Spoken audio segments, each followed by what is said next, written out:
లైంగిక కోరికలు తగ్గినట్టు అనిపిస్తుందా? మీ భార్య ఊ అంటే మీరు ఊహ అంటున్నారా? అయితే ఈ వార్త మీకోసమే.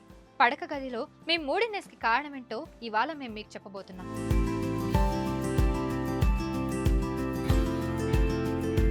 2020 ప్రారంభంలో ప్రపంచాన్ని చుట్టుముట్టిన కరోనా దాదాపు అందరి జీవితాలను ప్రభావితం చేసింది. కరోనా ఎఫెక్ట్ ఇప్పటికీ చాలా మందిలో కనిపిస్తూనే ఉంది. ఈ వైరస్ మెదడు, గుండె, ఊపిరితిత్తులతో పాటు మొత్తం రోగనిరోధక వ్యవస్థపై నెగిటివ్ ప్రభావం చూపింది. ఇదంతా ఇప్పటి వరకు డాక్టర్లు చెప్పిన మాటలు, పరిశోధనలు తెలిసిన నిజాలు. అయితే ఇదే లిస్టులోకి సెక్స్ కూడా వచ్చి చేరింది. కరోనా సోకి కోలుకున్న తర్వాత చాలా మందిలో పునరుత్పత్తి వ్యవస్థ దెబ్బతిన్నదని పరిశోధనలు చెప్తున్నాయి.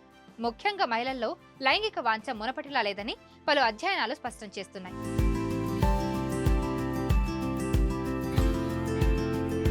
ఈజిప్ట్లోని అసియుత్ విశ్వవిద్యాలయ పరిశోధకులు 62 మంది మహిళలపై ఒక అధ్యయనం నిర్వహించారు. ఇందులో పాల్గొన్న వారిలో 58% మందికి లైంగిక కోరికలు లేవని తెలిసింది.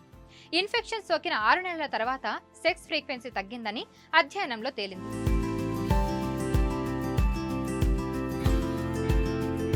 కరోనా సమయంలో వర్క్ ఫ్రం హోం సాకుతో పని వేళలను ఇష్టారీతిన పొడిగించాయి కంపెనీలు. ఇటు వర్క్ ఫ్రం హోం కల్చర్ ముగిసిన తర్వాత కూడా ఆఫీస్లోనూ ఉద్యోగులతో ఎక్కువసేపు పని చేయించుకుంటున్న కంపెనీలు ఉన్నాయి. అటు దంపతులిద్దరూ ఉద్యోగస్తులైతే ఇద్దరికి ఒకటే షిఫ్ట్ ఉండే పరిస్థితి చాలా తక్కువ.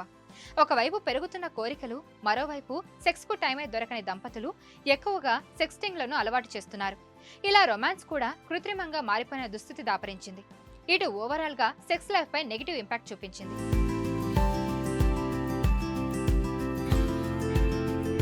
సెక్స్ లైఫ్ అంటే కేవలం పిల్లలు కనేందుకు అవసరమయ్యే అవయవాల కలయిక కాదు. అందాలు, ఆనందాలు, ఆటలు, పాటలు, ఊసులు, ముద్దులు, హగ్గులు లాంటివి చాలా ఉంటాయి. వీటన్నిటికీ కపుల్స్ దూరం అవుతున్నారని డాక్టర్లు చెప్తున్నారు.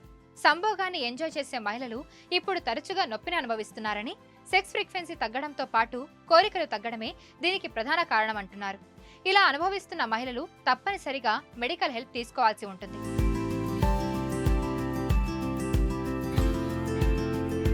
మరిన్ని వీడియోస్ కోసం ఛానల్ ని సబ్స్క్రైబ్ చేయండి. లేటెస్ట్ అప్డేట్స్ కోసం వాట్సాప్ ఛానల్ ని ఫాలో చేయండి. అండ్ లింక్ డిస్క్రిప్షన్ లో ఉంది.